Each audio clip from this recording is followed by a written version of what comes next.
Elles sont toutes belles, belles comme le jour, mais ne tirent pas toutes leur épingle du jeu. L'une des Miss a toutefois su attirer l'œil de grandes maisons de couture lors de la soirée de l'élection. Alors ombre ou lumière, CIST à elle désormais de choisir son destin. Toutes les Miss France ne se ressemblent pas, mais elles sont en revanche unanimes, l'élection a changé leur vie, à jamais.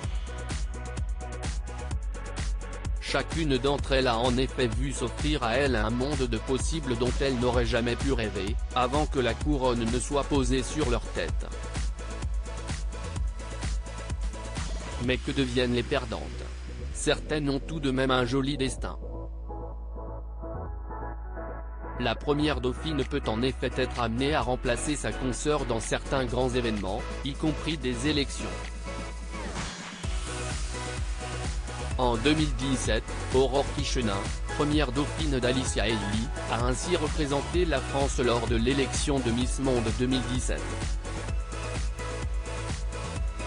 En 2018, CIST Eva Cola qui remplace Maëva Cook à l'élection de Miss Univers.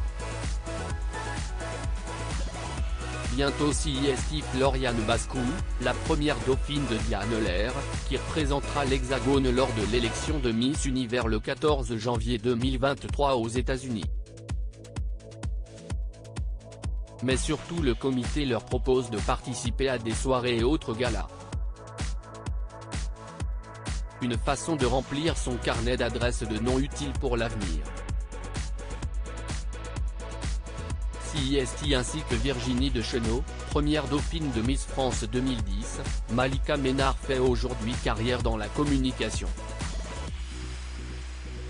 On voyait déjà tout son potentiel pour une deuxième ou troisième dauphine, les choses sont traditionnellement plus difficiles, mais Axelle René, la troisième dauphine d'Indira Ampio pourrait bien tordre le cou au mauvais sort.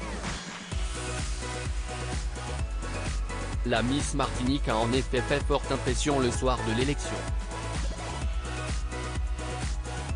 Démarche assurée et plastique scandaleusement parfaite, la Miss qui a décroché le prix du catwalk, a semble-t-il tapé dans l'œil de nombreux créateurs de haute couture. CIST en tout cas ce que révèle avec fierté le site de RCI Martinique. Selon nos confrères, la jeune femme aurait été contactée par plusieurs managers, comme le confirme Flora Renaud, directrice générale de Miss Martinique. Depuis son élection, au sein du comité Miss Martinique, on voyait déjà tout son potentiel, se souvient-elle.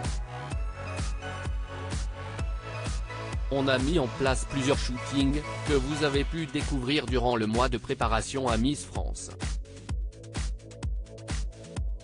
Plus ça allait, plus elle dévoilait tout son potentiel en termes de haut niveau du mannequinat. Cela s'est confirmé durant sa présentation à Miss France et effectivement, elle a su susciter l'intérêt de différentes maisons. Donc, nous travaillons à ce sujet actuellement.